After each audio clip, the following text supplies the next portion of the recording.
Support for this podcast comes from Frito-Lay and the 2023 Snack Bracket Championship. The Frito-Lay Snack-It Challenge is underway, and fans are voting on their favorite snacks to crown champion. We're talking about prime-time matchups between the best 64 snacks in the land. Will Ruffles Ridges reign supreme? Can Doritos defend their dynasty? Or will Smart Food use their smarts for a surprise upset? Only you can decide. Get in on all the action for a chance to win up to $1,000 or a year's worth of snacks. Let your snacks be heard. Just go to fritolaysnacket.sbnation.com to vote and enter for a chance to win. No purchase necessary. Sweepstakes ends April 3rd, 2023. Void where prohibited. Year's worth of snacks awarded in the form of 52 coupons, each good for one bag of chips. See official rules at fritolaysnacket.sbnation.com.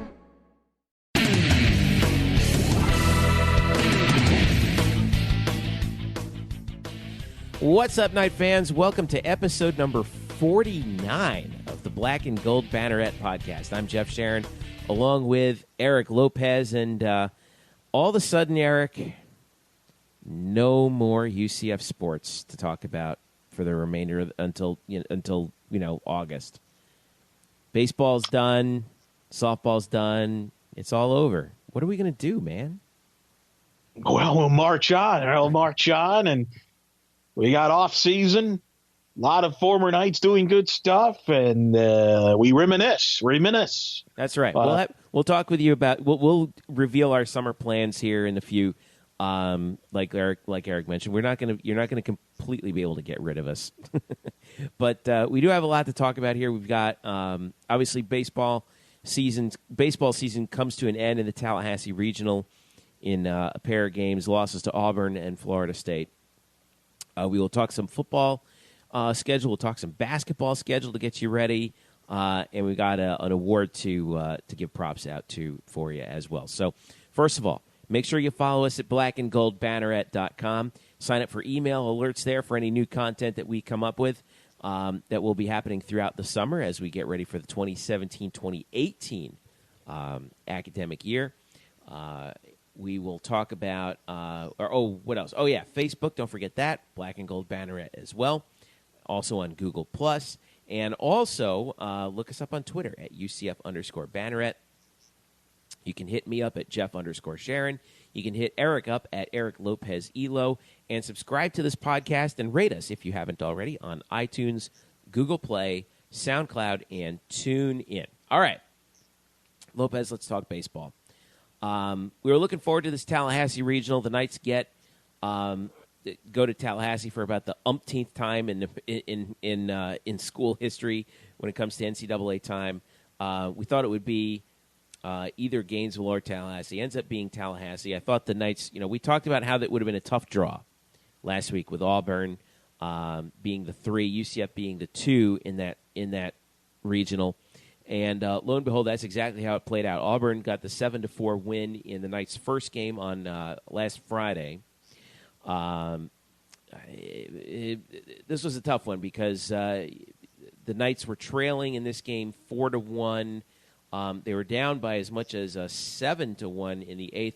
Tried to fight back by pushing a few across in the 8th and 9th, but didn't come to fruition. Robbie Howell took the loss. It was his first and only loss of the season. He finishes the year 10-1, despite throwing 7 innings of a pretty good ball. He did scatter 10 hits, gave up 4 runs, 3 earned, walked 5, struck out 4, and then Trent Thompson just had a bad 8th inning, gave up 3 runs in that one. So the Knights dropped into the losers bracket, where unexpectedly they ran into the home team, the Florida State Seminoles, who lost their first game to Tennessee Tech.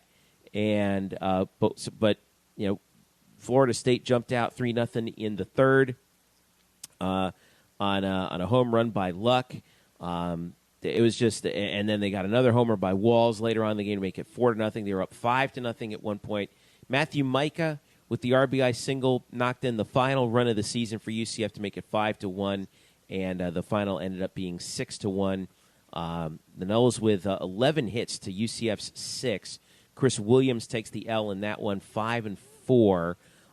Tyler Holton went the distance for Florida State, 9 innings. Gave up only 1 run. It was unearned on 6 hits and struck out 13 Knights. He was masterful in that game. And the Knights season comes to a sad, and I feel like a sad end, right? They finished at 40-22, but was it a prematurely sad end in your opinion, Eric? It's a tough regional. It really was. I thought that we thought it was tough going. It ended up being tougher than we even thought. Well, and the worst thing was they ran into Florida State, who had saved their ace, Tyler Holton. He didn't throw in that Friday night game, so but he pitched and he was magnificent against UCF. And we questioned the UCF bats going into that regional. He faced two quality arms, and there was just no match. It was tough. Yeah. It happens. It's a tough regional. It was a wild regional. Florida State actually ended up winning the regional, coming from behind in dramatic fashion. They won Monday night comfortably, but they were down to their last strike on Sunday night against Auburn. And so the Seminoles pulled it away. But tough regional, but I think it's a good experience for this program. It was just good to be back in an NCAA tournament. And I think what we learned is moving forward for Coach Lovelady. I think one of the things, though, recruiting is going to have to kind of get to work on is getting some more quality bats into this program. I think they were limited from an offensive standpoint all year, and it caught up with them in the regional. And that was my concern when I left Clearwater and they were shut out by East Carolina was how are these bats going to do in a regional where you're going to see teams' top pitchers? And that's, I think, what we saw. Yeah, and you look at the guys that that the Knights are going to be bidding farewell to this year in terms of your seniors. A lot of them come through. Or you're talking about a lot of the bats. Trent Thompson, Robbie Howell, obviously the pitchers, but Eli Putnam is going to be gone. Brennan Bozeman's going to be gone. Austin Griffin, who didn't have the best of seasons this year, he's gone. He's going to be gone. Ryan Kryle's a senior. Luke Hamlin's a senior. Brooks Morgan's a senior. Cam Gellinger's a senior. That's a lot of guys that you're going to be losing off of a team that already, like you said, is kind of been a little kind of struggled a little bit with the bats to begin with, right?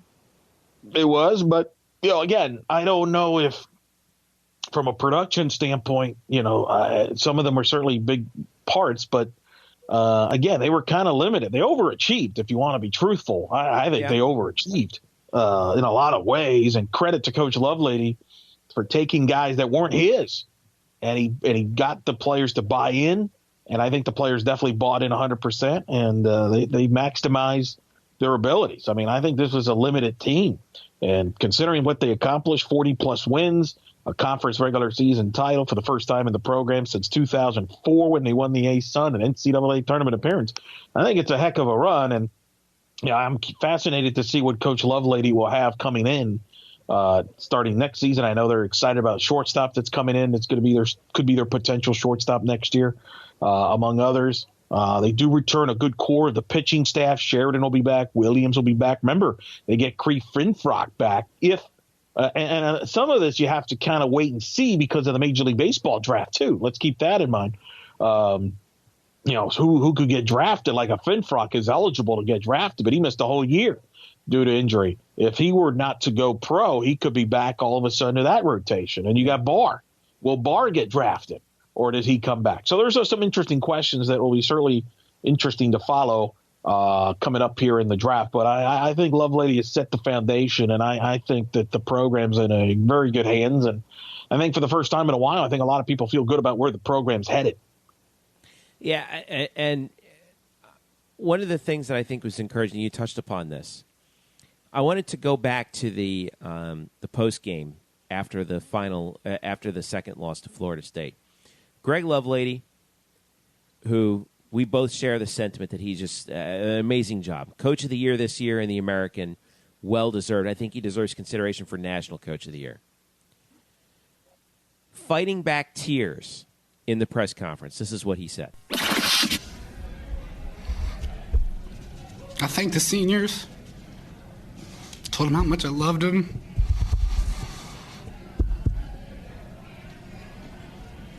How grateful me and my family are that they took us with open arms, did everything I asked, set forth on a mission that nobody thought that we could do, didn't care, just went out every day, sacrificed, worked, believed in each other, believed in the staff. And they are the ones that deserve all the credit, because when a new coach comes in, the older guys determine everything. They determine if there's buy-in, if the young guys follow. The old guys just say, nah, not interested. Then, you have a bad year and you just wait until, you get the players that you recruit in. But I told them from early on that I wasn't going to be that way, that if they sacrificed and committed, that I would take them as my kids, and they were my guys, and that we'd go to battle every day. So I just thanked them and told them I loved them, and how excited I was that they got to win 40 games and experience a regional, which, they'll talk about for the rest of their lives. Wow. That was a powerful press cut. That was, due respect to all of our coaches that we've seen, at UCF for all these years, and many of them are friends of ours. That was one of the most emotional things I think I've ever seen from a UCF coach, administrator in a long time. The fact that he, we knew, all the entire time, we know how much he cares about this team, but I think that, there really was this love affair between the guys that were here and their coach, and I think that he was, overcome by the fact that, as much as he embraced them, they embraced him. And wow, that was, it really is a sad end to the season, because it was a hell of a ride, and now it's going to get tough. It's gonna get really, really tough. So, I mean, what do you think about what's the final analysis on Greg Lovelady this year? We know obviously Conference Coach of the Year. Does he deserve consideration for National Coach of the Year? Well, it's hard to. I mean, when you got a team like Oregon State that's like 50-4 this year and could be the heavy favorites for the national title, I mean, that's a heck of a job. He might get it over there at Oregon State, but certainly should get consideration. And I know when we do this podcast in the future, when we do all the UCF awards, I think he's going to be up for the UCF Coach of the Year at all sports, right? I mean, so. I think the clip you played, I think that's Greg Lovelady in a nutshell. Remember, this is a 2-time national champion catcher, and I watched him at University of Miami. He was an emotional player, and I think he's an emotional guy. He's a family guy. You notice his family's always around, and I think he treated his players, like he said there in the clip, like his own. What you see is what you get, and I think the players respect that and admire that, and I think he's going to do some great things here at UCF, and I think if you're a Knights fan, you got to be excited what the future holds. So, with the end of baseball comes the end of the I call it the academic year, but it's not really. It's the athletic year, and we're going to have a couple of things we're going to be talking about a little bit later on in the show with that. But one of the fun things these last awards that get passed out as well. All-American award to Robbie Howell. He is the 13th Division I All-American in UCF baseball history. He was announced as a second-team All-America by Collegiate Baseball. We mentioned, 40-win season. He tallied up 10 of those. Lost his final game. Kind of a sad way for that to go out, but wanted to pass along congrats to Robbie.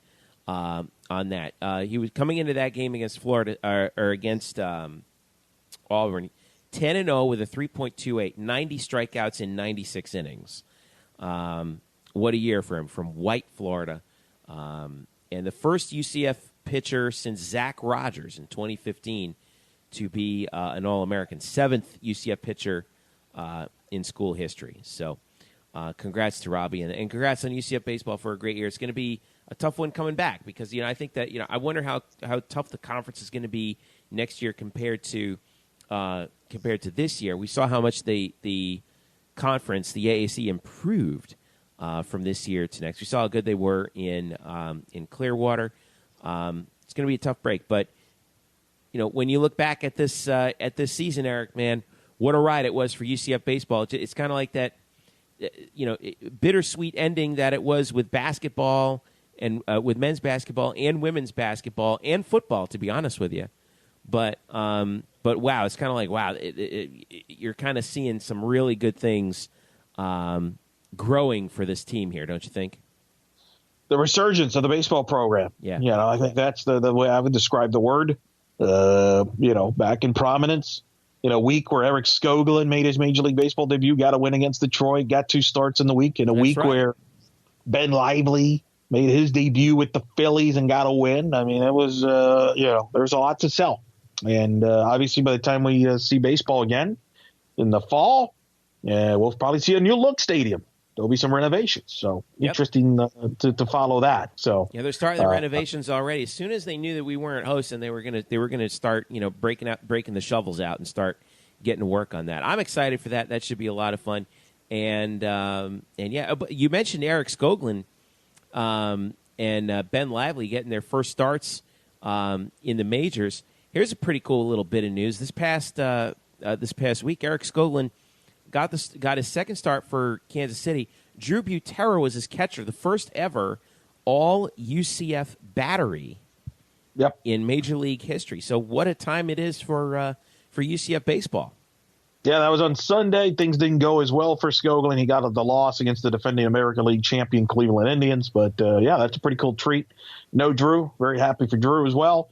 So, I mean, it's a great recruiting week if you're Greg Lovelady. I mean, it's an easy sell. And I know people are disappointed with the 0-2 in the Tallahassee Regional, but again, really a tough task.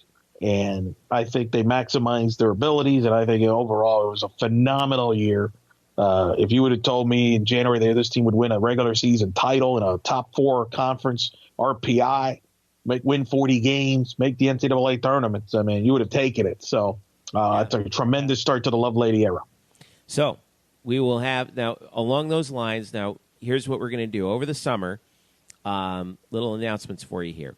We're going to have talk to some alumni. We're going to do some interview shows basically throughout the summer. We're going to talk to some of our friends, folks that we know that have played, coached at UCF, and catch you up on them. Sort of a where are they now kind of thing, and those will be coming out rather sporadically here and there. So we're going to try and average one per week, but can't really guarantee it because we're kind of at the mercy of other schedules. So that we're going to do that.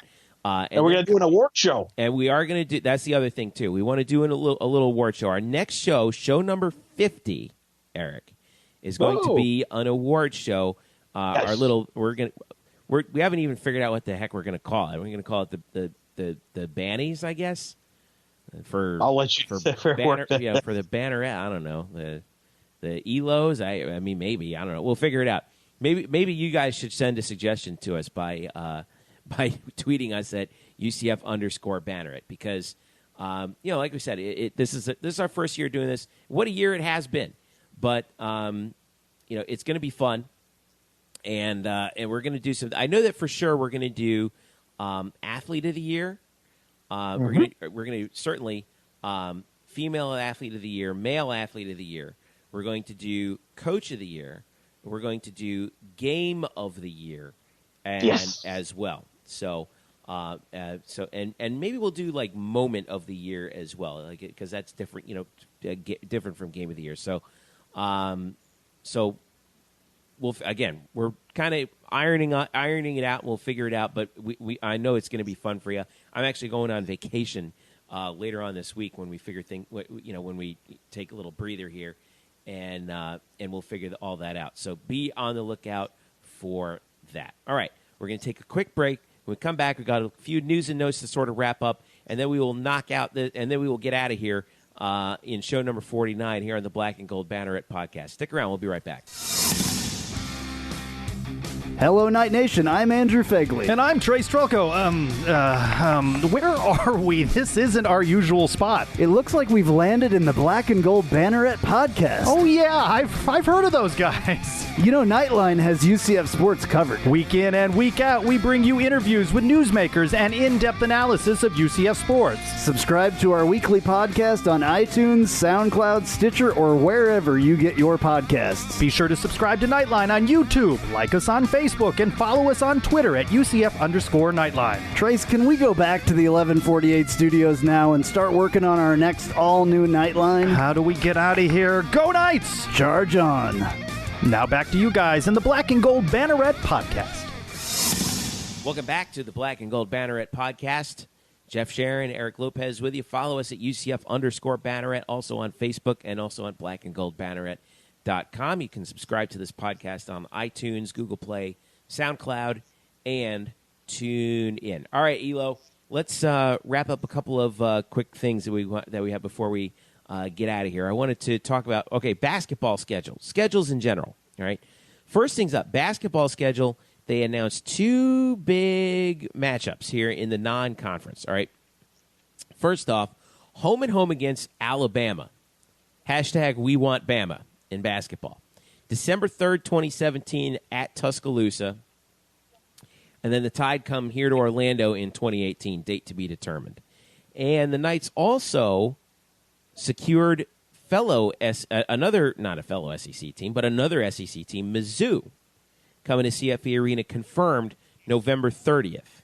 All right, so two big gets for Johnny Dawkins in terms of the schedule. I know we talked about how Johnny Dawkins has worked out in terms of the on court, but I think off the court, getting some of these big opponents, he's pretty well connected in college basketball. I think he had obviously he had a pretty good hand in getting getting Mizzou and Alabama to agree to this, but we've talked about how hard it is sometimes to get some of these big conference opponents down here to Orlando for football, but here they are coming down here for basketball. That's pretty cool, right? Yeah, I mean, the Missouri game, let's start with that. That's right after the Thanksgiving tournament that UCF will be a part of at Disney. So, Johnny Dawkins, and not a surprise, toughening up that schedule. He did that at Stanford. I think he feels very good about this team coming up this year. A lot of high expectations, and he's beefing up the non-conference schedule for RPI purposes and also get you set ready for the conference. I think it's phenomenal. It's exciting. And Missouri will have the number one highly recruited high school basketball player. That's going to be the freshman, who many believe will be a lottery pick, if not the number one pick. You're talking about Michael Porter Jr., right? Correct. And he's going to be at the arena. So it's exciting. Think about it. I mean, when was the last time? I was trying to think. The last marquee non-conference basketball home game at the CFE arena. Like when we had because that's been the thing. I mean, we've had Miami, I know, when Jim Larinaga a few years ago come in. I know Florida State. That's always been the question about getting Florida State, and I'm trying to remember Florida State or somebody like that. Miami up there. I'd put Miami up there. I know that the last time we had Memphis aside, right? The last time we had like a really big NBA talent, I was working camera for that game. When Marshall had Hassan Whiteside, yeah, and I remember that game. We couldn't get a shot. We couldn't get a shot to the rim against him, and but it's been a while since we have like a really, really highfalutin non-conference opponent coming here. Aside from in the regular season, obviously we had in Illinois here during the NIT, which was great, but yeah, it's going to be. I'm excited to see these two. Also, SEC opponents, and this certainly speaks to, I think, the fact that, let's face it, the SEC is, Kentucky aside, not exactly the strongest basketball conference in the world. And getting these two opponents from there, I think is going to be, I think these are two, good opponents, but winnable games for UCF, don't you think? Hopefully. I think that's the goal. Absolutely. Help your resume, get those wins, no question about it. Now, I'm going through the schedule, right? Since the new arena was built, which was back in the, I think it was fall in the November of 2007, all right? Something like that. There was a year in that year, in the first year that the building opened, where Connecticut, as a non-conference opponent, did come. It was on a December 28th. I was there. Connecticut won that game 85-82. Yeah. All right. That was a non-conference team, back then. I'm going through year by year right now. Otherwise, we're going to get yelled at later. And it's like, well, you forgot about this. Well, what are you talking about? But obviously, towards the end of Kirk's era and towards, most of Donnie's era, they played some tough games, but it was usually on the road or neutral court, not at the building. Now, I don't really count USF. It's a rival. They did play a non-conference at the UCF arena, at the CFE arena. I don't know where, that's not a marquee program, though. It's a rivalry game, but it's not a marquee rivalry. But that's been the issue. The challenge with this program is, can they draw teams to come to Orlando? And the fact that Johnny has been able to get a Missouri, which will be talked about a lot. Now, Missouri has had their issues recently, but still, as I mentioned, highlighted the players that they're going to have. They're going to have some excitement and optimism towards that program. And let's not sleep on Bama either here, too. They went 19-15 last year. Their Avery head coach, Johnson. Avery Johnson, that's right, the general. Former NBA Coach of the Year, of course, down in Dallas. Won I think I know he won at least one championship as a player with the Spurs. He might have won a couple more. They were in the NIT as a 3 seed. They lost to Richmond, and they supposedly have a top 10 recruiting class coming in. In fact, they might be ranked in the preseason top 25 when all is said and done. So maybe. I mean, that's a pretty, and I think that'll be a nicely televised game too, don't you? I mean, there's a lot of appeal there. Yeah. With that basket matchup, I think there's some appeal. I really do believe that strongly. So two veteran NBA point guards going at it one more time as college coaches now between Johnny Dawkins and Avery Johnson, right? Oh, very good. Very good. Yeah, that's true. Trying to turn programs around. And then Missouri, obviously. So, no, it's exciting. By the way, the Miami did play at the arena. I'm looking this up right now. In the year 2012, 2013, they played at the now CFE arena. I know some people, by the way, might be yelling, what about the Florida win? Well, that was at the Amway Center. Right. That wasn't at the campus. So let's make that jurisdiction. Florida State did come and play at the arena. I'm glad I knew that happened because I was at that game. That was in the year 2013, 2014, where FSU and Leonard Hamilton did play here. It was Wednesday, November the 13th of 2013. So they got that team in the building as well.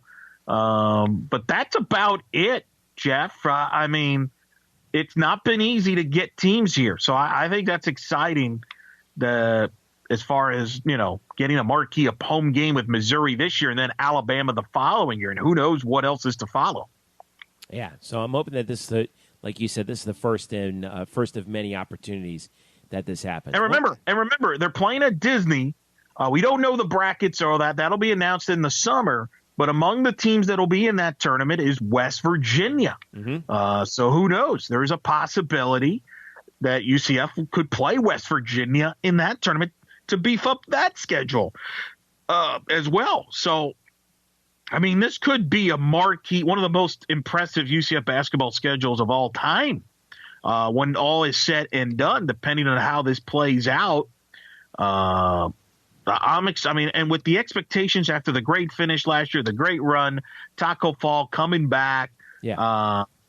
To me, it's going to be maybe one of the most anticipated, if not the most anticipated, basketball seasons in UCF history. Can you think of a more anticipated basketball season?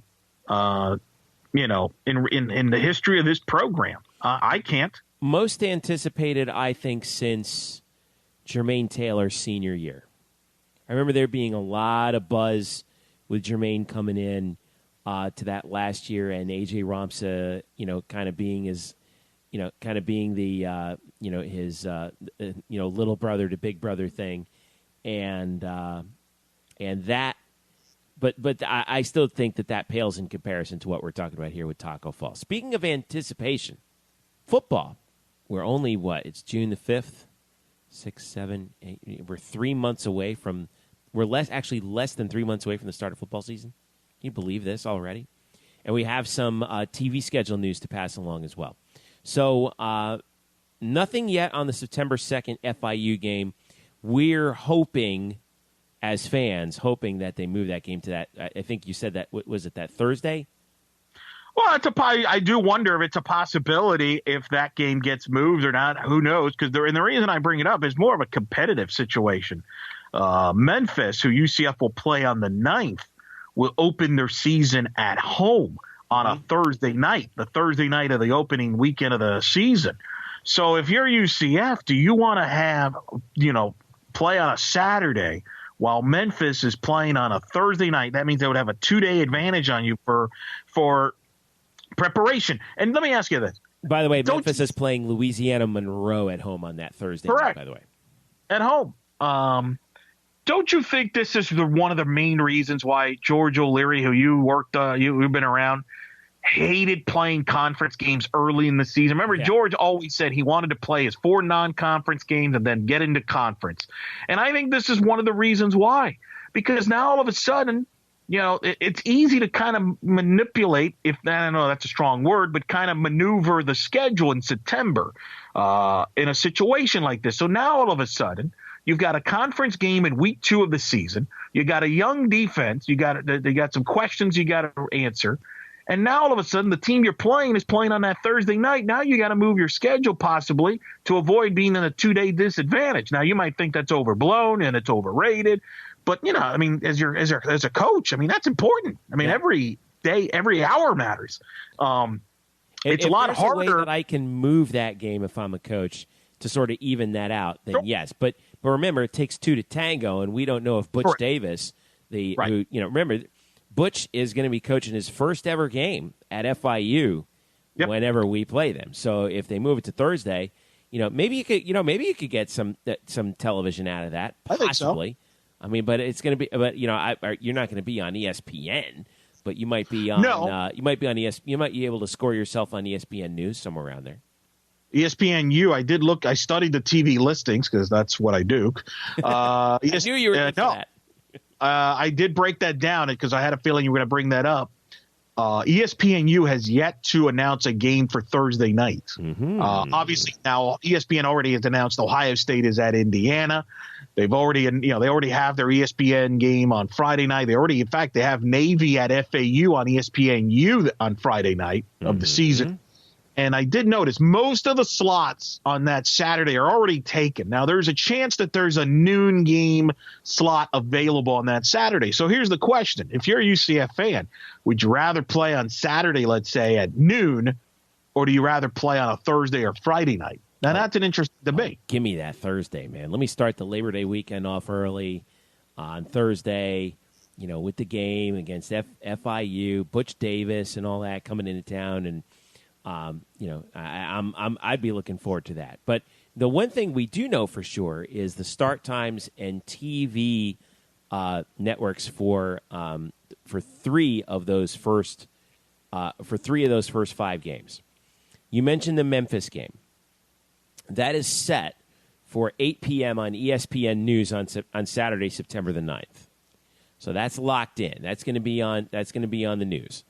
1 week later, September 16th, Georgia Tech, 7:30 p.m., also on ESPN News. And then the main game on September the 30th. Remember that at Maryland game, because it's at Maryland, Big Ten, September 23rd. They're still trying to sort that out in terms of TV. But the main game, 6:30 p.m. kick on September 30th, that will be on ESPN 3. So you can catch that one online. Everything else is to be determined except for October 21st at Navy, which will be a 3:30 kick on CBS Sports Network. But you can start filling in your schedule. I like the fact that we're getting these primetime games on ESPN News. I know you're like, oh, come on, ESPN News. Why can't we be on, on 1 or 2? Well, there are reasons for that when you're playing in prime time. But the bottom line is, as we've seen before, age of social media, right? If the 2 games on ESPN and ESPN2 stink and you got a real barn burner going on between UCF and Memphis, all of a sudden late that evening, prime time, you could score yourself some ratings, right? Absolutely. I mean, there's no question about that. Night games are good. That's what fans like. It's not hot and all that in September, no doubt about it. Obviously, the Memphis games, I think, is a huge game. A lot of people like Memphis as a conference championship contender. September 9th, they got a very dynamic offense.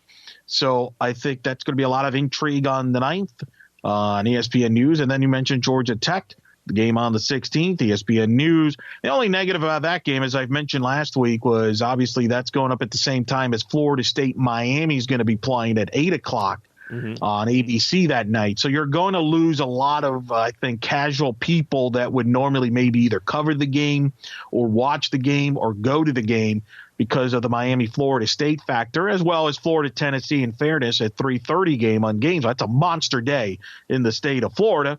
But, we'll see what happens. I mean, it's an interesting home slate and contrast of styles with Memphis a spread offense, and then you're going to the triple option of Georgia Tech. So yeah, it's a little bit of everything. And, and then Maine, obviously 6:30 game. Interesting going 6:30, not 6, not 7, going 6:30. Do you have any, I don't know if there's any rationale behind that or not, but I found that very interesting as somebody who was always into round numbers. So, but, a lot of people like the night games. And they got them. So now you got to show up, right? That's the thing. You know what? Who cares if it's at 6 or 7 or 6:30? Show up to the game, even though it's Maine. Just come out to the game. I mean, like I said, don't sleep on those FCS games. But coming right out, that'll be right after that Maryland game on the road, and then right before the Cincinnati game on the road. So that may be just what the doctor ordered, at least at this point. But I'm looking forward to all those games. And you're right about that contrast in styles between Memphis and then the next week playing Georgia Tech. But I like playing Georgia Tech because they run the same offense that Navy runs. And Navy's going to be a contender in the conference again next year. So at least you'll have a chance to, when you're running that triple option, when you play Navy in the conference game, which is, let's face it, I know Coach Frost is not going to say this, but that's more important. It's going to be nice to sort of have that in the bag, like, hey, we've already seen this before once this year, as opposed to the Navy game being the first time that you see that kind of weird, that kind of weird offense that you see. So at least that's fun. So we'll have updates for you on the football schedule going through, and news and notes here and there. But real quick before we go, Eric, I want to just go a little bit more in depth into what we're going to do this summer. Can't make any promises as to who we're going to have, but in our Nightline, wow. In our Black and Gold Banneret Podcast summer editions, we're going to spend some time reaching out to some friends of ours who are former UCF athletes, UCF coaches, people who are associated with every UCF sport we can find, and just catch up with them. What are they up to these days? And figuring out what they've got. Giving you a little kind of where are they now? And this is always fun because we always talk about this all the time, right? And it gives us a chance to, these are all people who maybe if we had this podcast some years ago, we would have had them on, when they were here at UCF, but we never got the opportunity to because we only just started this year. But now we'll get the chance to make it up to them. So I'm looking forward to that. What about you? You got some names already kind of thrown around? I know we're not going to reveal any, but we got some people that we might think about. We're going to keep it a surprise. So absolutely, we got a lot of different angles to go from different sports, a lot of different storylines going on, and just because it's the off season to get you ready for the football season. Obviously, just because it's the off season, as news tends to happen. I mean, stuff will come out. The rest of the TV knows. I mean, we'll find out soon enough when the FIU game time will be and all that, and react to that as well as other stuff going on. So you just never know. So, but I'm looking forward to kind of reconnecting with some old alumni, players and coaches. That's kind of the hope, and obviously the awards show, though. That's really what I'm looking forward to. Yeah, it should be fun. We're going to have that next week as well. So we're going to put together our awards, and we'll have the first annual Banneret Awards podcast coming up next week after I get back from vacation. What are you working on this week, Eric? I am just laying low, doing my regular deal, kind of go in withdrawal, going UCF withdrawal.